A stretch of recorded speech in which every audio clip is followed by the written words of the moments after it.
The problem with weak Christians, when they witness to someone, they bring somebody who's as weak as them. Like father, like son. If you're born by someone who is weak, you become weak. So just like they say in the Rwandan culture, like father, like son.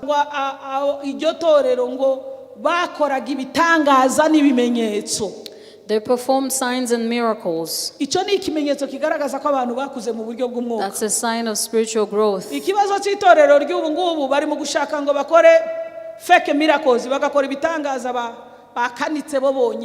The issue with today's church is they want to perform fake miracles that they have manufactured because they want to receive honor.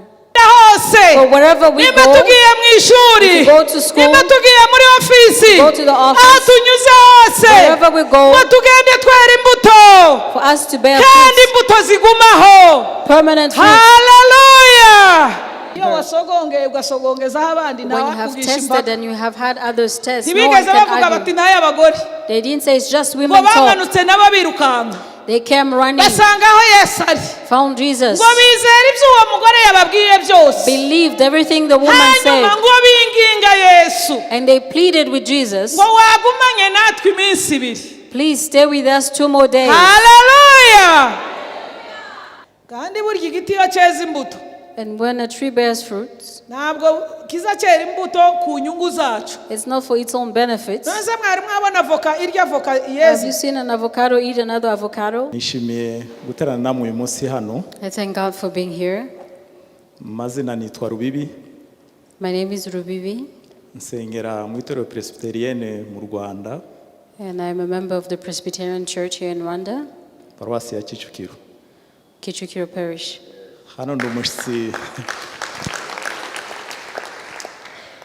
ndumushitsi hano ariko ndibuka ko muri 95 I'm a guest here, but I remember in 95, kuva mu kwezi kwa mbere kugera hafi mu kwa gatanu, from January to May, nari umukristo wanyu hano. I was a member of this church. Sizirima mukiri igitabo cy'icyo gihe. I don't know if you see that in your archives. Twasengeraga muri imezo.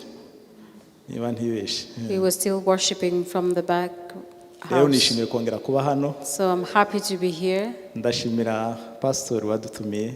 And I thank God for Pastor who invited us. Namwe mwese Imana umugisha. And all of you, God bless you. Reka dusenge. Let's pray.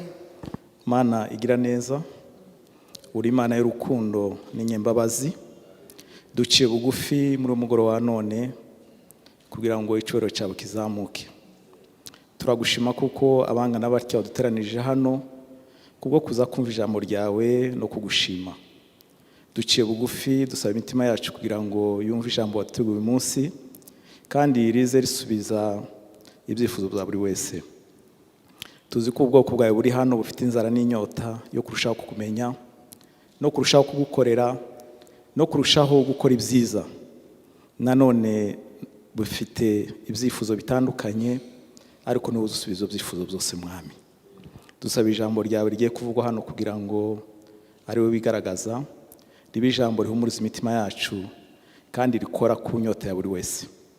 Ngahabana natwe turakuraritse kugira ngo Umwuka wera agaragara ahantu kandi utunezeze twese. Urakoze kukugira neza ko gushaka kwa mwami wacu. Amen. Amen. Kera kose umuntu yarihe isi n'ijuru bitana umuntu yari mu mugambi w'Imana kandi ibyishimo byayo kwari ukuzabana n'umuntu yaremye. Kera kose umuntu yarihe isi n'ijuru bitari byabaho umuntu yari mu mugambi w'Imana kandi ibyishimo byayo wayo wari ukuzabana n'umuntu yaremye. Nubwo nari nkwiriye, nubwo nari nkwiriye, mwami warazamuye. Bwira mwami we, bwira mwami wanjye ikintu cyatumye unkunda. Nubwo nari nkwiriye, nubwo nari nkwiriye, mwami waranzamuye.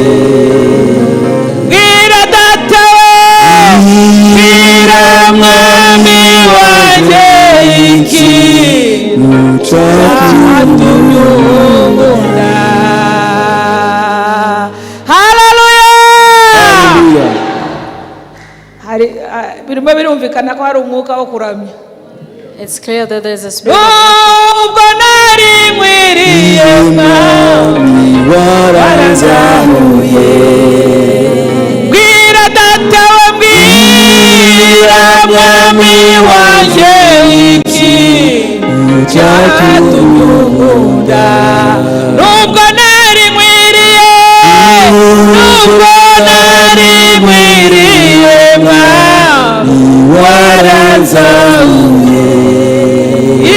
Bwira data we, bwira mwami wanjye ikintu cyatumye unkunda. Bwira mwami we, bwira mwami wanjye ikintu cyatumye unkunda.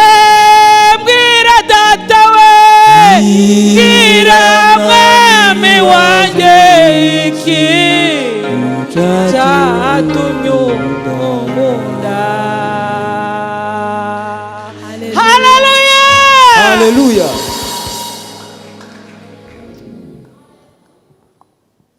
Twongeye kunezererwa Imana muri uyu mugoroba.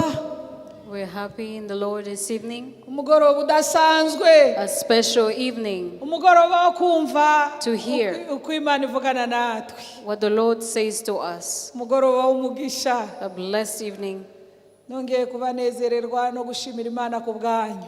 I'm happy and bless God for you. Jambo ry'uyu mugoroba turarisanga mu rwandiko rwa mbere rwa Petero. And the word for tonight will be found in 1 Peter. Rwandiko rwa mbere rwa Petero igice cya kabiri. 1 Peter 2. Umurongo wa kabiri. Verse 2.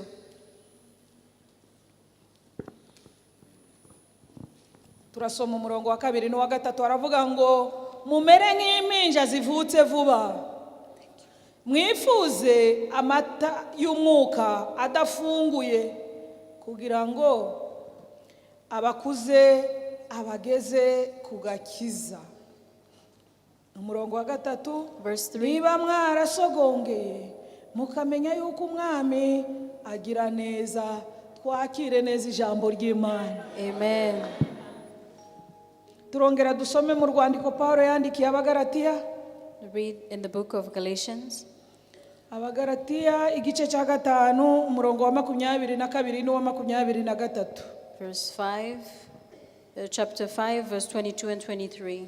Rwandiko Paulo yandikiye Abagalatiya igice cya gatanu umurongo wa 22 kugera ku wa 23. Aravuga ngo ariko rero imbuto z'umwuka ni urukundo, ni ibyishimo, ni amahoro, no kwihangana, no kugira neza, n'ingeso nziza, no gukiranuka, no kugwa neza, no kwirinda. Bimeze bityo nta mategeko abihana. Twakire neza ijambo ry'Imana. Amen. Intego y'iki cyumweru iravuga ngo umwuka wera araturera kandi akatuyobora ku kwera kw'Imana. The topic of this week is the Holy Spirit leads us and leads us into sanctification. Noneho rero twiyemeje ko muri iyi minsi yombi ejo n'uyu munsi tuvuga agace ka mbere kavuga ngo umwuka wera araturera. And yesterday and today we wanted to talk about how the Holy Spirit teaches us or leads us. Hanyuma mu minsi ibiri iri imbere ejo n'ejo bundi tuzavuga uburyo tuyobora ku kwera kw'Imana. And tomorrow and the day after tomorrow, we'll talk about sanctification. ejo twaravuze ngo umwuka wera araturera. We said yesterday that the Holy Spirit teaches us or educates uyu us. munsi turongeraho ngo ajya turera tugakura mu buryo bw'umwuka. He teaches us into growth in the Spirit. ariko noneho intego cyangwa icyigisho mu buryo buri specific kiravuga ngo ibimenyetso bigaragaza ko umuntu yakuze mu buryo bw'umwuka. And tonight's topic is signs that someone has grown spiritually. intego y'icyigisho cyacu kiravuga ngo ibimenyetso bigaragaza ko umuntu yakuze mu buryo bw'umwuka. Signs that show that someone has grown spiritually. uko ejo twavuze uburyo umuntu akura. Yesterday we talked about how someone can grow. rero kugira ngo umenye ko umuntu atakiri umwana yakuze hari ibimenyetso bigaragaza ko koko yakuze. For them to know that someone is no longer a child, has gone into adulthood, there are signs. muri uru rwandiko rwa Petero dusomye haravuze ngo mumere nk'abana b'impinja. So the book, Paul says in the book, he says that be like newborn babies. ni ukuvuga ngo kugira ngo umwana akure aba akeneye ibiryo. It means for someone to grow, you need food. kugira ngo umuntu abeho neza akenera ibiryo. You need food kandi indyo yuzuye.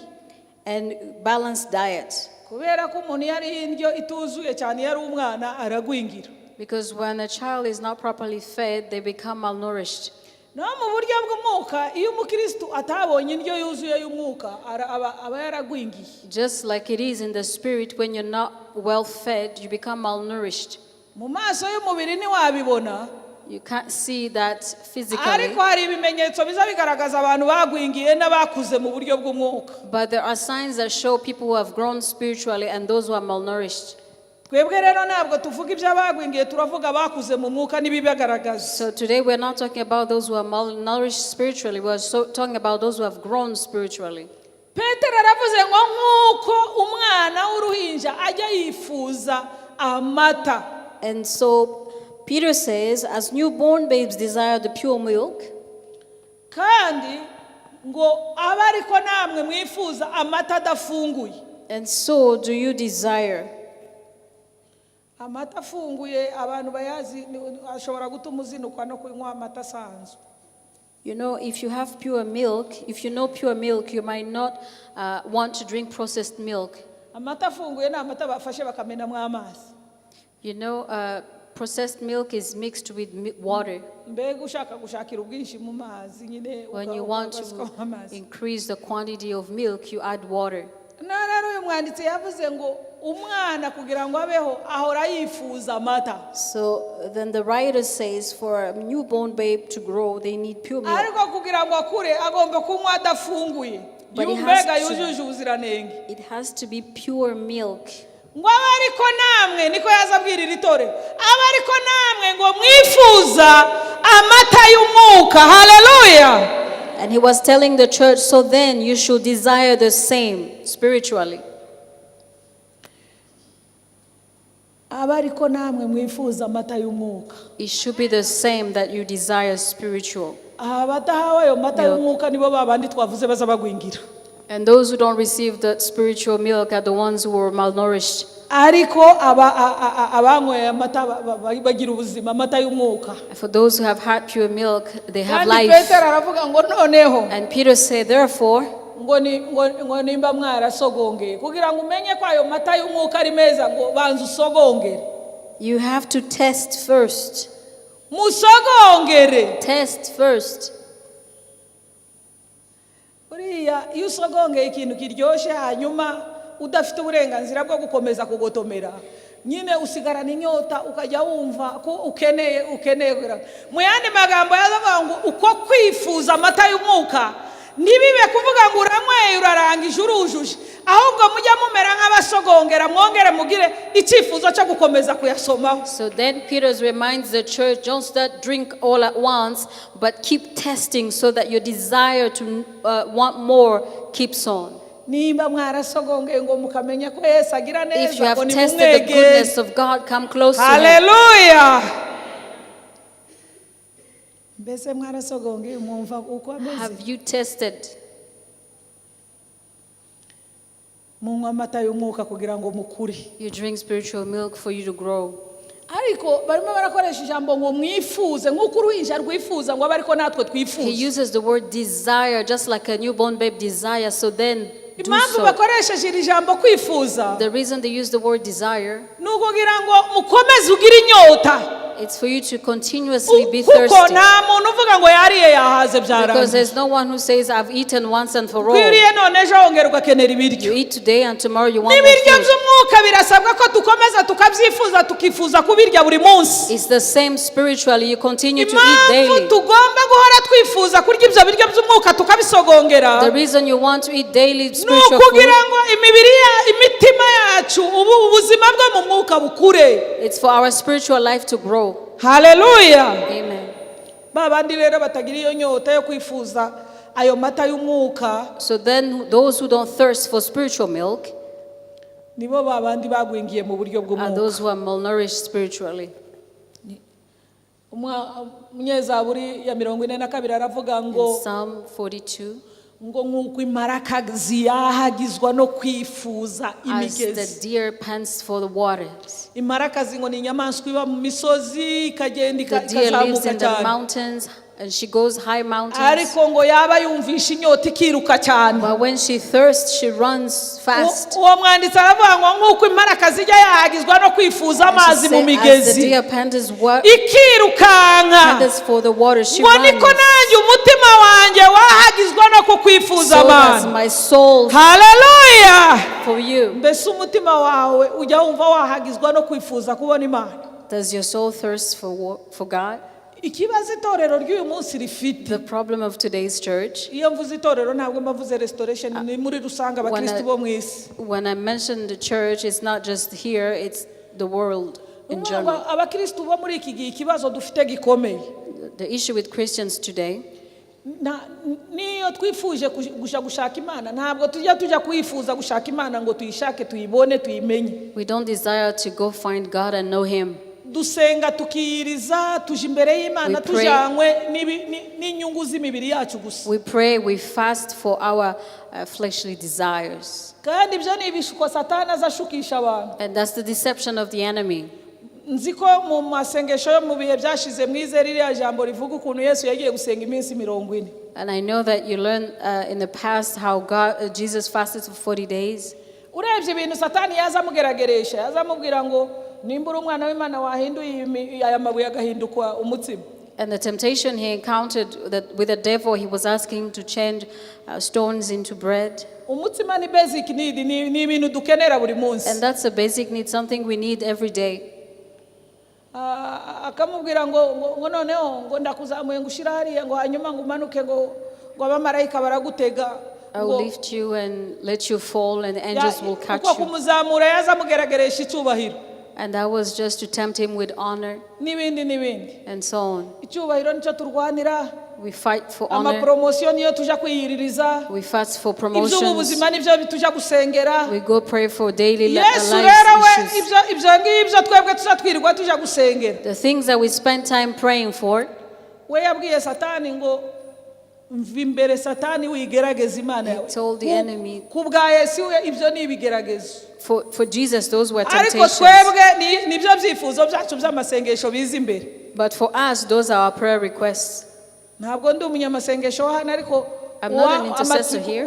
amatsiko mfite ngo nzarebe ibyifuzo baza barambika mu hariya muri kare agaseke ngo turebe ko hari inyota yo kuja gushaka Imana.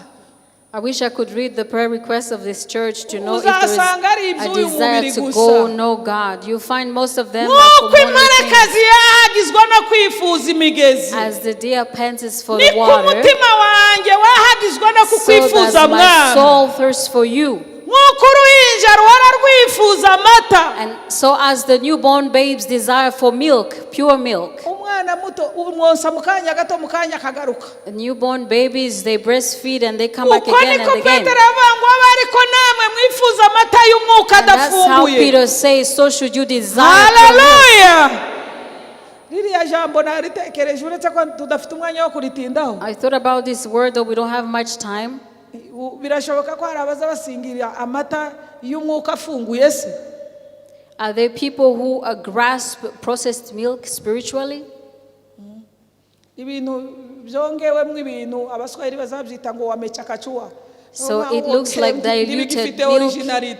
It's no longer original. Biranashoboka ko hari bibwira ko basingiriye kuri ayo mata y'umwuka ariko wenda afunguye. There are people who probably thought they have had pure milk yet it's Ariko diluted. mube maso kugira ngo mujye mumenya amata y'umwuka y'ukuri. So watch for you to know what is pure milk and what's not. Hallelujah. Noneho rero twavuze ngo intego yacu turareba ibimenyetso bigaragaza ko umuntu yakuze. And we said we are going to look at signs that show spiritual growth. Kuko wa mwuka uturera turakura tukagaragaza ibimenyetso ko twakuze. Because the Holy Spirit leads us into growth and we have signs. Kuko iyo umuntu akiri mutoya ugenda ubona ibimenyetso bikugaragariza ko akura.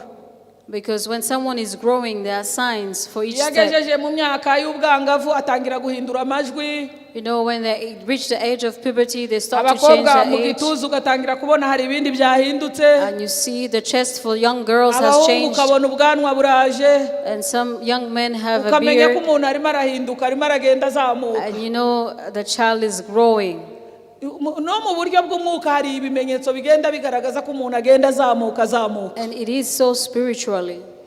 Noneho Pawulo yandikiye Abikorino Paul writes to the Corinthians, igice cya 13 umurongo wa mbere. chapter 13, verse 1. Igice cya 13 umurongo wa 11 sorry. Haravuga ngo nkiri umwana muto ngo najyaga mvuga nk'umwana muto. When I was a child, I spoke as a child. Kandi ngo ngatekereza nk'umwana muto. And thought as a child. Ngo ndetse nkanibwira nk'umwana muto. Kwibwira, thinking. And I thought as a child. Ariko ngo maze gukura. But when I became a man, ibyo mu bwana byose byamvuyeho. all the childish ways left. Sigaye ntekereza ko abantu bakuru. I think like a man. Sigaye mvuga nk'abantu bakuru. I speak like a man. Nukuvuga ngo Paulo nawe yashakaga kugaragaza yuko hari ibintu bigaragaza umukristo w'umwana n'umukristo wakuze. Even Paul wanted to show the difference between a spiritual child and ibimenyetso adult. rero ndavuga ibimenyetso bigera kuri 4 bigaragaza ko umukristo yakuze mu buryo bw'umwuka. And I will show you 4 signs to show growth. Kuko uwo muntu warezwe umwuka aratwigisha akaturera niko twavuze ejo. Because we say that the Holy Spirit teaches us and we grow. Ikimenyetso cya mbere kigaragaza kuko umuntu yakuze mu buryo bw'umwuka. The first sign that shows maturity. Nuko aba agera ku rwego rwo guhamya. They get to the sign of witnessing. Abageze ku rwego rwo guhamya Yesu They Kristo. get to the level of witnessing Jesus Christ. Nawe Kristo wakiriye muri wewe. The Jesus that you received in you. Utangira kumubwira abandi. You start to speak about him Ntabwo to mugumana ngo others. umwihererane. You don't keep him to yourself. Abanyarwanda kera bajyaga bamwe nimba mubyibuka bitari ubu ngubu hari igicuma bazanaga nko mu bukwe. Ntabwo mbacita igicuma ngira ngo bacita sinjibutse. Bagatereka hariya bagashiramo imiheha. Sibyo bintu murabyibutse. So a long time ago, I don't know if it's today, but there used to be a pot. They would put local beer. They would put local beer and straws, and people would come and drink of it. Or they would have smaller pots that would be shared from one hand to another. Mwegere hanyuma umubwira abandi nimba iyo wamwakiriye ntuzumugumana uzumara kunywa ugahereza undi. If you have tested and known how good it is, you drink of him and share with your neighbor. Amen. Mwamusangije abandi. Have you shared? Have you witnessed Jesus Christ to others? Ibyo yabakoreye mubibwira abandi. Have you said what he has done for you to others?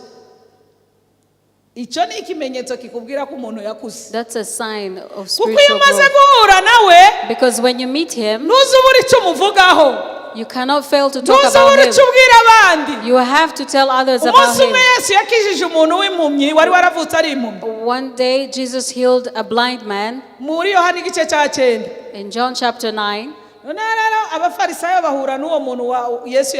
Pharisees met the blind man who was healed and said, "Who has healed you?" Because he feared them, he said, "I don't know." umuntu twahuye yatobye akonda nsiga ku maso arambwira ngo nije gukaraba hanyuma ndahumuka. And the man who healed me told me he took dust and put it on my eyes, mud, and I got healed after I washed my face. Baramubaza bati si uwo muntu wagukije ni umuhanuzi? And they asked him, is that a prophet? Arabihorera. He ignored them. Ko yarazi uko yatinyaga nawe kubasubiza kuko yarazi impaka zabo. He feared them because he knew how big-headed they were. None rero abantu b'Abafarisayo baravuga bati uyu muntu gitumye ananiwe kudusubiza. And they said the reason why this man is not replying to Ubundi us. se ko yarahumirije ubundi yari kumenya gute wamukijije. Indeed, he was blind. How would he know anyway? Batereka tuje kubaza se na nyina.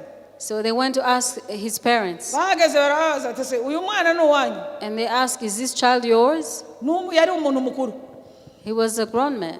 Baravuga bati ni uwacu. None se ninde wamukijije ko twari tuzi ko ari impunyi? Ninde wamukijije? And they asked his parent who healed him. Aba babyeyi bari bababajije ibintu bibarenze. It was beyond their capacity. Kuko sibo bari bahuye na Yesu. Because they were not the ones who had met Jesus. bamuvugaho. They didn't know what to say about Babwira him. Abafarisayo batari kuriya muntu ni mukuru ni mugenda muje kumwibariza. And they said, that man is a grown man, go ask him. Kuvuga ngo ninde wamukijije ibyo ngibyo ntacyo tubiziho. We don't know who healed him. Ariko nabo bari bafite ubwoba bw'Abafarisayo. But they also fear the Pharisees. Ariko nanone ntibari bahuye na Yesu ngo bamenye icyo bamuvugaho. But yet again, they did meet Jesus Nuko to know. basubirayo basanga wa muntu nanone w'impunzi. And they found the blind man who could now see. Baramubwira batari ko tubwira umuntu wadukikishije nimba ari umuhanuzi ninde. They asked, is that a prophet who has healed you or not? Yewe. He said, I, icyo nzi cyo. what I know.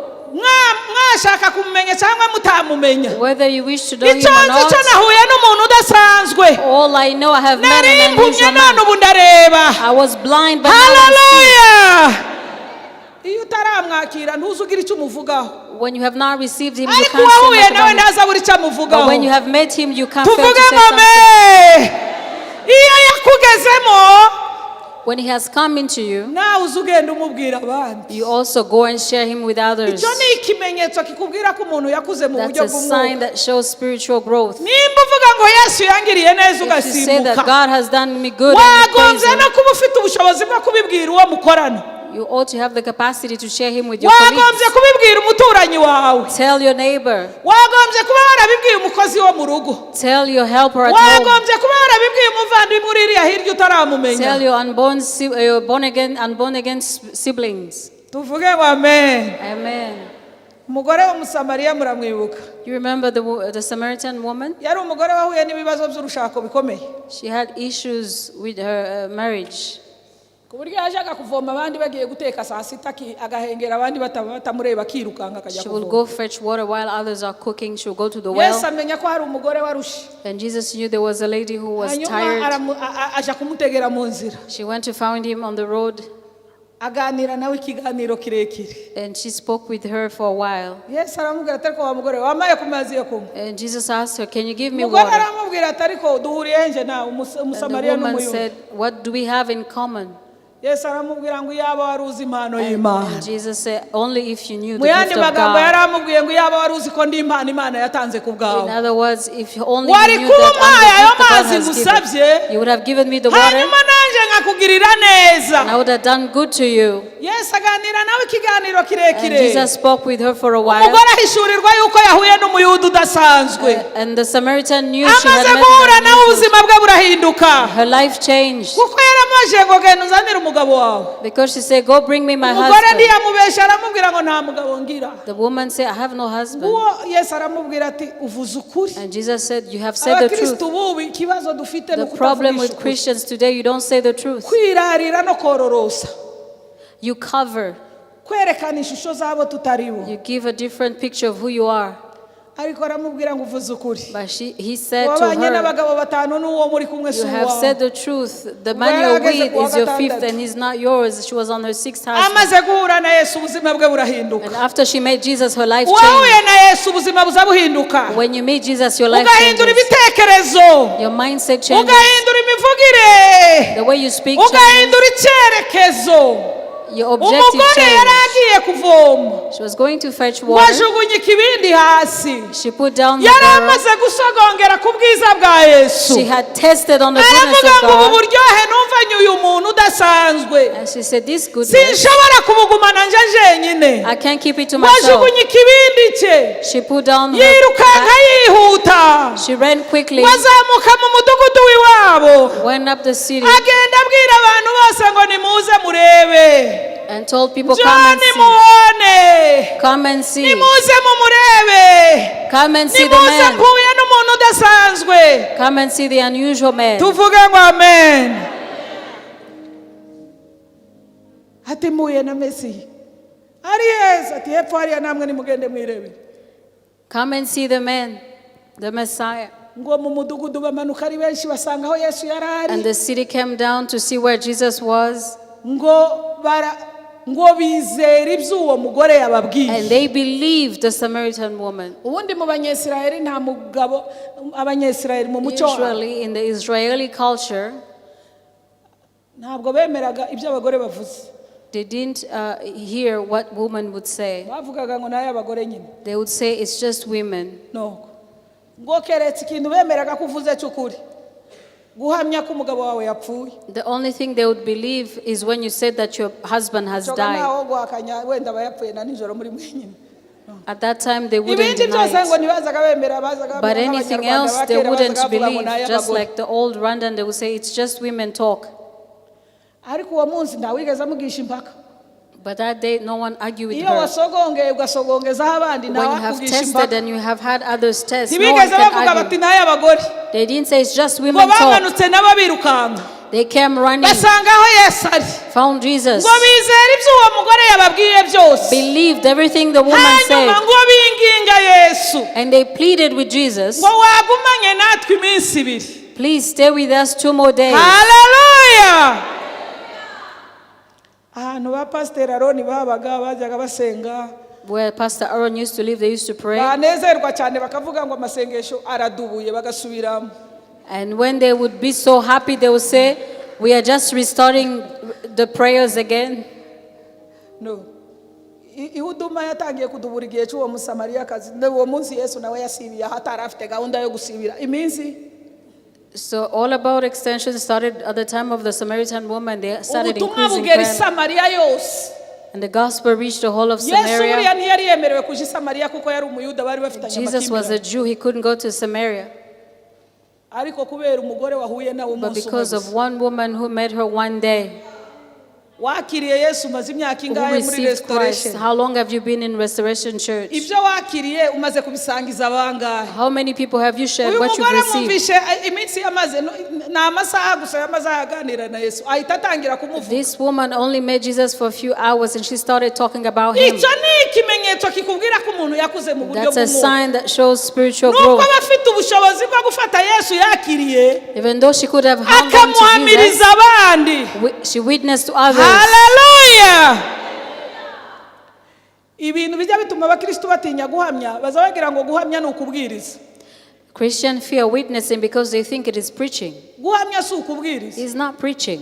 ni uguhamya ibyo wabonanye Yesu. It is saying what you have seen in Jesus. Kubera kutinya ngo bazambaza ibya Dawudi, bambaza ibya Daniyeli n'ibya Aburahamu n'ibya Mose ntabizi, ugahita wicecekera. Because you fear that they will ask you things of David, things of Moses, and you keep quiet. Jya uvuga gusa ibyo wabonanye Yesu. Just say what you have seen in Jesus. Tumuhe icyubahiro Yesu. Haleluya. Glorify God. Cyo ni ikimenyetso gikomeye. That's the sign that's very important. Nuvuga ngo Yesu umunsi azuka yabwiye abigishwa ngo namwe ndababwiye ngo mugende The way muhindura he abandi raised, abigishwa. he said, go and transform others into disciples. Guhindura abigishwa ni ukuvuga ngo ni nk'uko yaza ababwira ngo mumeze nk'uruganda ruproducinga. Changing them into disciples was meaning like a Aho muzajya factory mugenda mujye mukora abigishwa mu where you do byaro. massive production. Ikibazo cy'abantu badakomeye mu mwuka niyo bazanye umuntu nawe aza adakomeye. The problem with weak Christians, when they witness to someone, they bring somebody who's as weak as them. Niko bivuga tell père tell fils, siko bimeze se. Like father, like son. If you're born by someone who's weak, you become weak. No mu Kinyarwanda baza bavuga ngo imfizi nta mitega nkasi. So just like they say in the Rwandan culture, like father, like son. ariko nimba udashoboye no kumukuza uzamuzana abashumba bazamukuza. If you can't even raise the Kandi person, n'Umwuka come, Wera the pastors will azamukuza, ariko help. wewe And the hamya. Holy Spirit, all you have to do is witness. Hallelujah.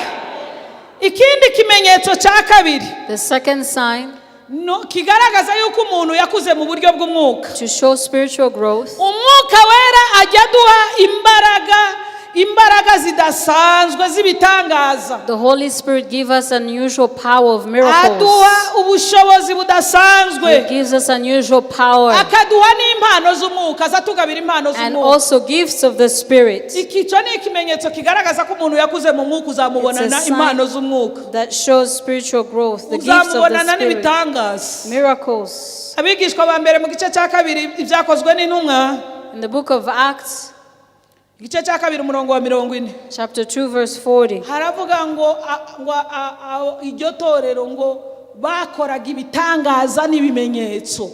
they performed signs and miracles. Icyo ni ikimenyetso kigaragaza ko abantu bakuze mu buryo bw'umwuka. That's a sign of spiritual growth. Ikibazo cy'itorero ry'ubu ngubu bari mu gushaka ngo bakore fake miracles, bagakora ibitangaza bakanitse bo bonyine.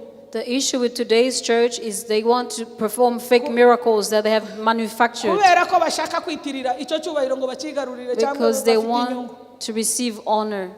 Ariko itorero rya mbere ngo ryakoraga ibitangaza n'ibimenyetso. But the former church Kuko performed imbaraga signs and z'Umwuka Wera iyo miracles zageraga muri bo, because when the habonekaga Spirit ibitangaza. descended of them, they performed miracles. Petero yajyaga anyuraho, And Peter would pass by, bamenya ko ari bunyure nk'aha muri uyu muhanda aha ngaha.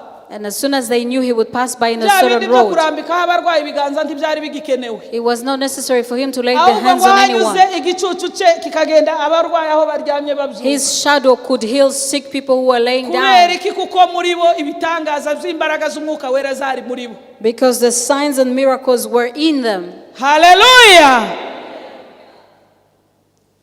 Kandi ikindi kitugaragariza ko twakuze muri ubwo guhabwa izo mbaraga z'ibitangaza, twakira impano.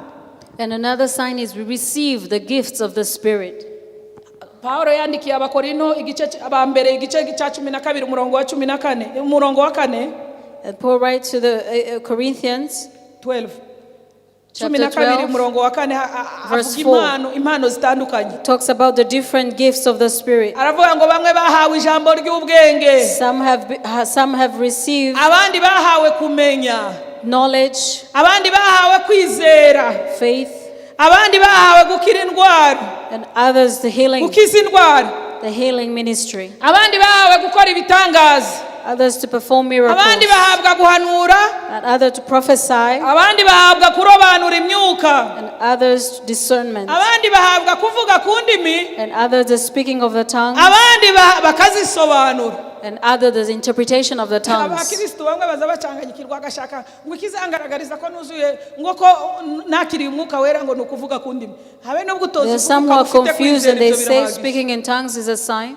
Kandi Paulo yavuze ngo ari ku mwuka Yet Paul ngo said, yagabiye umuntu wese uko But the ashatse. Spirit has given each of them as he wishes. Tuvuge ngo amen. Amen.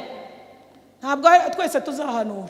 We won't all be prophets. Urashobora kuba warahawe ubwenge. You can have been given knowledge. Icyo ni ikimenyetso kigaragaza ko umuntu agize yakuze mu buryo It's a bw'umwuka, sign nuko of hari n'impano spiritual z'umwuka zimugaragaraho. It's because there are signs of spiritual growth. Ikimenyetso cya gatatu kigaragaza ko umuntu yakuze, The third sign of spiritual growth, nuko Umwuka Wera ajya aduha kumva ijambo ry'Imana. the Holy Spirit gives us the understanding of the Word of Ijambo God. ry'Imana ukarisobanukirwa You ukaryumva. understand the Word of God. Muri Yohana igice cya 16 umurongo wa 13 kugera In ku wa John chapter 15, 16, verse 13 verse 13 kugera ku murongo wa 15, through 15, abango uwo mwuka nabageramo, niko Yesu yazabwira abigishwa, and Jesus will tell the disciples, when the Spirit comes upon you, bazabayobora ku kuri. He will lead you in all truth. Ijambo ry'Imana ni ukuri. The Word of God is Yesu truth. rero abwira abigishwa ngo Umwuka Wera nabageramo, And Jesus told his disciples, when the azabaha Holy iri Spirit jambo ariko comes, abayobore ku kuri kwaryo. He will tell you His Word and He will lead you in all truth. Ikindi kandi arababwira ngo uwo mwuka ngo azababwira ibyenda kuba byose. And He will tell you the things that are to come.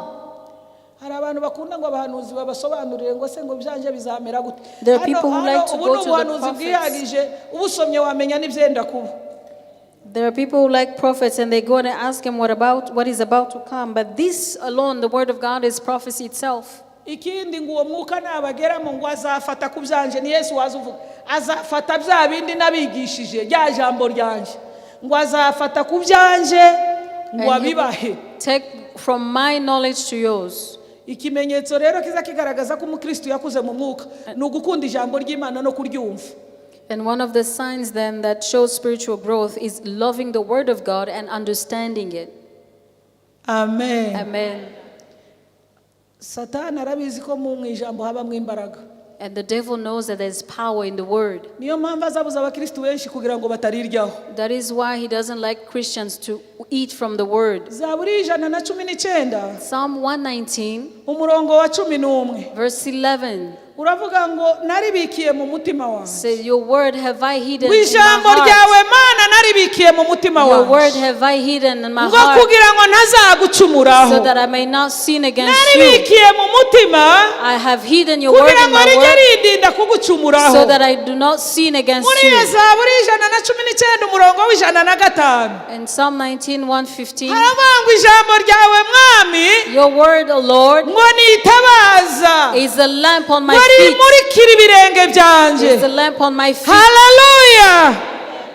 Ntabwo tugenda mu mwijima ngo twikubite mu byaha uko tubonye kubera iki kuko We don't aho walk in dukandagira darkness. naho tuja turahazi kuko ijambo ry'Imana We riratumurikira. don't walk in darkness because the word of God is a lamp, so it gives us light. Nuba umuntu ntakunda ijambo ry'Imana icyo ni ikimenyetso kikubwira ko atakuze.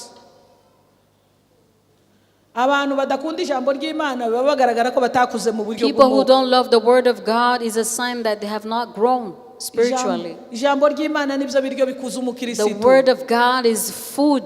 Kandi iyo tumaze kurirya rikaba mu mitima yacu. And when you have tasted the word of God, Paulo yaravuze mu Baroma aravuga ngo Paul says in Romans, ngo kwizera kuza kuzanwa no kumva ijambo. faith is brought by the hearing, Udafite kumva ijambo ntiwakwizera. and you cannot believe Kandi if you don't udafite hear the kwizera na word. bya bitangaza ntabyo wabona. So then you don't see even the Udafite miracles. kwizera n'amasengesho wasenga gusubizwa biragorana. Without faith, it's impossible to Ijambo pray and ry'Imana see rero ni answer. ikintu gikomeye cyane. So the word of God is important. Ni ikimenyetso kigaragaza ko umukristo yakuze. It's a sign of spiritual Ukanyotera growth. ijambo ry'Imana kuruta kunyotera indirimbo. You thirst for the word of God more Ukanyotera than ijambo songs. ry'Imana kuruta kunyotera ibindi bintu byose bikorwa. You thirst for the word of God before anything else. Hallelujah. Amen. Handi twavuze ngo munywa amata y'umwuka Well, we say drink spiritual milk, adafunguye. pure milk. Mu Kinyarwanda twebwe twakoresheje ijambo ngo adafunguye ariko muri Bibiliya y'Icyongereza nasomye haravuga ngo munywa amata y'umwuka ijambo ry'Imana. Bo bakoresheje ijambo ry'Imana. The different translations say the word of God as the pure milk. Cyo rero ni ikimenyetso kigaragaza ko umukristo ari macyuha. It's a sign that shows spiritual Utari maturity. ijambo ry'Imana ntushobora gukura. You cannot grow without the word. Amen. Ikimenyetso cya kane kigaragaza ko umuntu yakuze mu buryo bw'umwuka. And the fourth sign that shows someone has grown spiritually, Umwuka wera ajya turera the Spirit of God teaches akatugeza ku us rwego twera imbuto. to where we bear fruits. Kwera imbuto ni ikimenyetso kigaragaza ko umukristo yakuze. Bearing fruits is a sign of spiritual growth. Yohana 15 uhereye ku murongo wa mbere ukagera ku wa 8. John 15:1-8. Yesu yabwiye abigishwa arababwira ngo ndi umuzabibu w'ukuri. Jesus tells his disciples that I'm the true Ariko vine namwe muri amashami. and you are the branches. Ejo twaravuze ngo aba muri twebwe. Yesterday we say he lives in us. Ishami ntirishobora kubaho ridafashe ku giti. A branch cannot survive without hanging on the Mu tree. yandi magambo yarababwira ngo ndi umuzabibu w'ukuri namwe muri amashami. Yaje ashaka kubereka ya dependence twavuze ejo. And when he said that he was the vine and they were the branches, he wanted to show Ejo the dependency twaravuze we ngo talked about umwana yesterday. abaho ategereje ko abandi bantu bamufasha. A child can only be raised by Ahora being helped by depanda others. ku mubyeyi wiwe. A child depends on the parent. Natwe rero duhora tudepanda mother. kuri Yesu kuko tumeze nk'amashami afashe ku giti. So we also depend on Jesus just like Ndi umuzabibu branches namwe hang muri on the amashami. tree. I'm the vine and you are the branch. ni ukuvuga ngo muri connecte kuri jewe, means you are connected on me. muteye muri jewe, You are enrooted in me. kandi mba muri mwebwe. I live in you. Ubwo busabane rero, So that uko relationship, kuba muri Yesu, to be in Jesus, uko kuba turi amashami, us being the branches, umwuka wera azadufasha tukera the Holy imbuto. Spirit help us to bear fruit. Haleluya! Kwera imbuto Bearing fruits ni ikimenyetso is a sign kigaragaza ko umuntu afite iyo connection, mbega ahambiranyije na to Yesu show that n'umwuka someone wera. is in connection with Jesus and the Holy Spirit. Kuko iyo uri connecte kuri uwo mwuka wera, Because when you're connected to the Holy uri Spirit, connecte kuri Yesu, you're connected to Jesus, wera imbuto. you bear fruits. Izo mbuto ni izihe? And what are those fruits? Imbuto z'urukundo. Love. Twazisomye mu Bagalatiya. We read that in the book of Galatians. Handi twasomye mu Bagalatiya igice cya 5 havuze ngo dore Verse 5. imbuto z'umwuka ni izi: Here are the fruits of the Spirit: urukundo, love, ibyishimo, joy, amahoro, peace, kwihangana, long suffering, kugira neza, kindness, ingeso nziza, goodness, gukiranuka, faithfulness, kugwa neza, gentleness, ndetse no kwirinda. and self-control. Izo nizo mbuto z'umwuka. Those are the fruits of the Umwuka Spirit. wera rero iyo tureze tugakura, So when the Holy Spirit leads us dutangira and kwera teaches us to imbuto. grow, we start to bear fruits. igiti ikikubwira ko igiti cyakuze nuko cyera imbuto. The only reason we know that a tree has grown, it bears Ariko noneho fruits. ikintu gitangaje, iyo uriye urubuto And what's interesting, when you eat the fruit, usangamo akandi mo imbere. you find a seed. Usatuye voka uko uyireba uzasangamo urubuto rwa voka mo imbere. When you break an avocado, you find the center, the seed in the N'urya middle. ipera uzasangamo utundi tubuto dutoya. And when you eat a guava, you find the seed in the middle, the small seeds in the middle.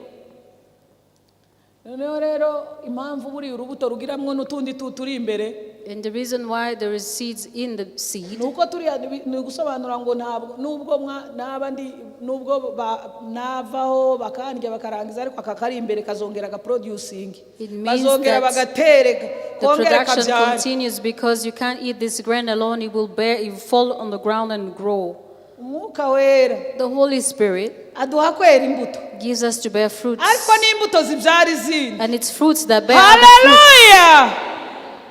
Yesu yabwiye abigishwa ngo nimushaka muzajye bwirirwa mugenda mwivuga bo muri we, Jesus told his disciple, you don't need to go saying who you are.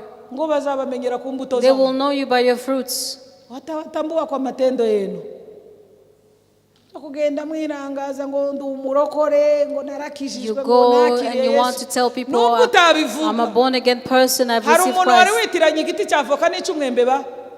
Without saying it, have ever been confusion between an avocado and another fruit? Niyo utavuga usengera, imbuto zawe zizagaragaza uri. The fruits will tell who you are. Ibikuvamo bizagaragaza ko wera imbuto. The things that come out of Icyo you ni will tell us ikimenyetso who you kigaragaza are. ko umuntu yakuze. It's a sign of spiritual Kwera growth. imbuto. Bearing fruits. Yesu rero abwira abigishwa, Jesus told his disciples, aravuga ngo mutamfite without me, ngo ndimushobora kwera you cannot bear fruits. ishami ritampambiriyeho, Branch that's not on ishami me, ritari mu busabane nanje, a branch that is ngo not related ntirishobora to me, kwera imbuto, cannot bear ahubwo fruits. bararitema rikuma bakarijugunya, They cut it off and they throw bakarijugunya mu it. muriro. It dries into the Ariko fire. irihambiriye kuri But njyewe a branch on me ngo riza rikomeza rikera imbuto. continues to bear Ni ukuvuga fruits. ngo ubusabane dufitanye na mwuka wera The relationship with the Holy ugituma Spirit twera imbuto. allows us to bear fruit. Haleluya! Kandi burya igiti iyo cyeza imbuto And when a tree bears fruits, ntabwo kizacyera imbuto ku nyungu zacu. it's not for its own benefits. None mwari mwabona voka, irya voka Have yeze, you seen an avocado eat another avocado? ni ukuvuga ngo igiti cyera imbuto ku nyungu It z'abandi. means it bears fruits for the benefits of Imbuto wera others. ntabwo ziri ku nyungu So zawe, your fruits are not for your own interest. ni inyungu z'abandi. It's for others. Kuko niwera urukundo, Because if you bear love, umuturanyi wawe azarwungukiraho. it will benefit your Niwera neighbor. ibyishimo, If you bear joy, uwo mukorana niwe uzunguka. your colleagues will benefit. Igiti si cyo kiza kirya imbuto zacu. The tree does not eat of its own fruit. Mwera imbuto zifitiye abandi bantu Bear umumaro. fruits to benefit others. Haleluya! Yohana 15 umurongo wa 16. John 15 verse 16. Yesu ashimangira ijambo ryo kwera imbuto. And Jesus emphasizes on the word of Abwira abigishwa bearing arababwira fruits. ngo He says to them, ngo ariko rero reka mbibutse niki. let me remind you, Ngo mujye muhora mwibuka yuko atari mwe mwantoranyije. always remember you did not choose Ahubwo me, ni jewe wabatoranyije. but I chose you. Mutazaza mubona tugendana mukagira ngo none mwabigizemo uruhari. Don't think because we walk together, Ahubwo mujye muhora muzirikana ko ari jewe always wabatoranyije. remember that I chose Ngo you kandi nabashiriyeho. and appointed you. Hallelujah. Amen. Iryo jambo nabashiriyeho mu cyongereza rifite imbaraga cyane. I appointed you. Nukuvuga ngo kuba appointed nuguhabwa inshingano, It means you nuguhabwa have been position ariko ugahabwa n'inshingano. given responsibility but also accountability. Ntabwo ari mwe mwantoranyije. You did not choose me, Ahubwo ni jewe wabatoranyije. I chose you Ariko nabashiriyeho. and appointed you. Nabashize muri uwo mwanya I nabatoranyirije. appointed you in that Kubera iyi position mpamvu for this reason, nabashiriyeho kugira ngo mujye mugenda.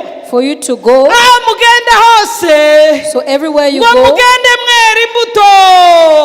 you bear fruit. Hallelujah. Nabashiriyeho kugira ngo mugende. I have appointed you Tuvuge ngo amen. for you to go. Aho munyuze, Wherever you go, aho mugenda, wherever you go, mu isoko mugenda, in the aho marketplace, mucururiza, in your mu business mabiro place, yanyu, in your offices, aho muja kuramukanya, where you go imbuto visit, ntizisigare inyuma. don't leave Ngo the fruits mugiye behind. hose mugende mwera imbuto. Go bearing fruit. Hallelujah. Amen. Kandi ngo mwera imbuto zigumaho, And bear fruits that stay. zitari za season. Not seasonal fruits, but permanent fruits. Ibiti byose ntibizabyerera igihe kimwe. You know, all trees don't bear Hari fruits bimwe at the same bizabyera time. mu mvura, There are those who bear ibindi fruits bikera imbuto mu in ci, the raining season, others ibindi during bikera mu the kwa dry cumi, season, others in October, ibindi bikera mu kwa kabiri. others in February. Ariko imbuto z'abana b'Imana, But the fruits of the za children zindi of God, twahawe n'Umwuka the Wera, ones given by the Holy ngo Spirit, twaziherewe impamvu we have been given for one kugira ngo aho reason. tugenda hose, For wherever we nimba go, tugiye mu ishuri, if we go to school, nimba tugiye muri ofisi, go to the office, aho tunyuze hose, wherever we go, ngo tugende twera imbuto for us to bear kandi fruits, imbuto zigumaho. permanent fruits. Hallelujah. Urukundo rwawe ntirugube iki gihe gitoya, Let your love not be temporary. ibyishimo byawe ntibibe iby'igihe Let your gitoya, joy not be kugwa neza temporary. kwawe ntibibe iby'igihe Let your gitoya, goodness ingeso not be nziza zawe temporary. zihoreho ibihe byose, Your good conduct aho unyuze stays. hose, Wherever you aho go, ukandagiye hose, wherever you go, mugende. go. Ngiki icyo nabatoranyirije. That is why I have chosen Hallelujah. Kwera imbuto ni ikimenyetso kigaragaza ko umukristo yakuze mu buryo bw'umwuka. Bearing fruit is a sign that a Christian has mugenda grown hose mugende mwera spiritually. imbuto. Wherever you grow, bear Imana fruits. iduhe umugisha, May God bless us, ihe umugisha ijambo ryayo. and may He bless His word. Muhaguruke dusenga Imana. Please stand as we pray. Hallelujah. Amen. Ariko turasenga twibaza ngo mbega ibi bimenyetso ndabifite. Ask yourself this question: do I have these signs? Muracyabyibuka? Do you remember the signs? Icya mbere ni uguhamya. First is witnessing. Icya kabiri The second, ni impano z'umwuka. the gifts of the Spirit. Icya gatatu The third ni ukumva ijambo ry'Imana no kurikunda. is to hear the word and love the word of God, Icya understanding. kane ni ukwera imbuto. And the fourth is to bear Hari fruits. n'ibindi ariko byose ntitwabirangiza, ibyo ni ingenzi. There are others, but these are the important ones. Nimba warakuze urahita ubimenya, nimba utaranakura urasenga Imana kugira ngo yongere igire gute. If you're spiritually grown, you will know. If not, you pray to God and for Him to do something in your Tugiye heart. gusenga, As we pray, turirimba igitero cy'indirimbo ya 32. let's sing in the hymnal book. Icya mbere gusa na refre. Mwamutububira imvura uko wasezeranye, twumva twumye mu mitima, uduhembuza imvura, utububira imvura, ni umugisha wawe, twumva se aburuje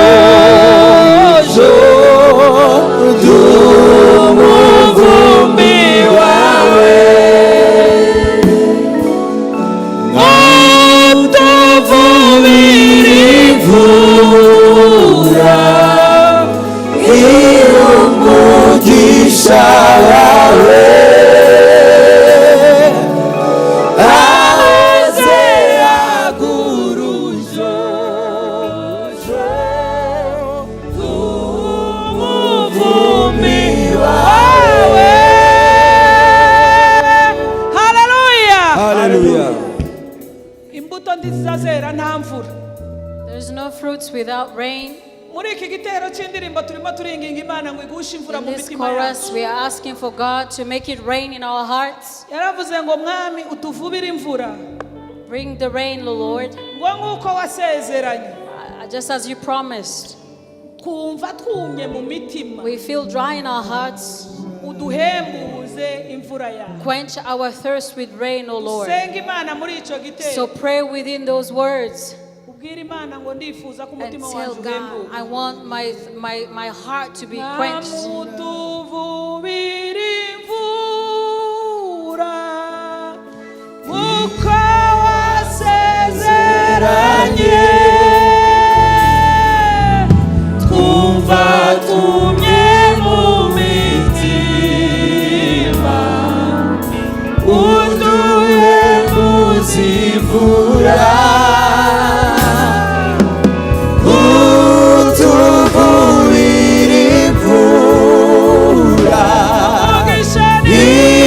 umugisha wawe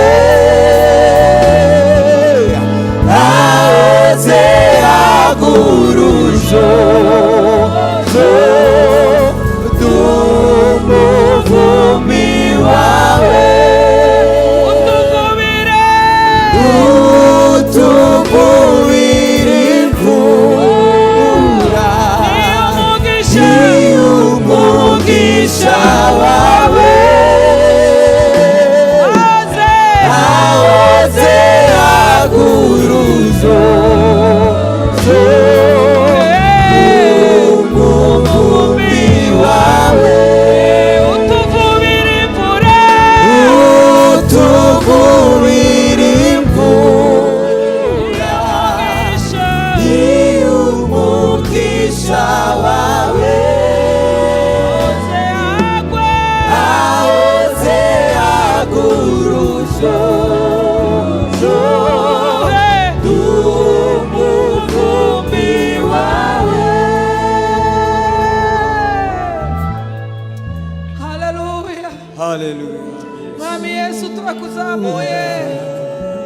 dukeneye imvura yawe kuko imitima yacu irumagaye turumva twumye mu mutima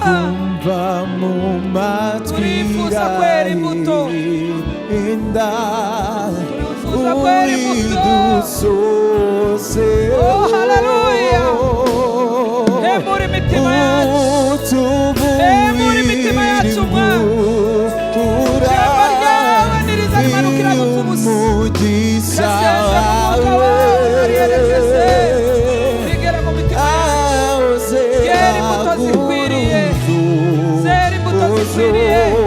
twera imbuto z'urukundo twera imbuto haleluya birashoboka ko muri twebwe hari abagaragara ko bagwingiye mwami hembura imitima yacu turifuza gukura mu buryo bw'umwuka turifuza guhinduka turifuza kuba macuwa haleluya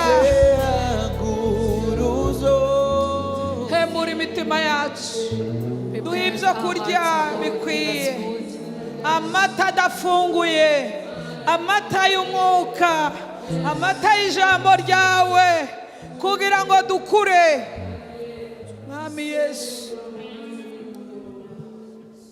ushimwe kubw'ijambo ryawe. Thank you, Lord, for your word. Bless the hearts that have heard your word. And let it be useful for our hearts. Give us to bear fruits and grow. All the honor and glory is yours. In Jesus' name. Amen.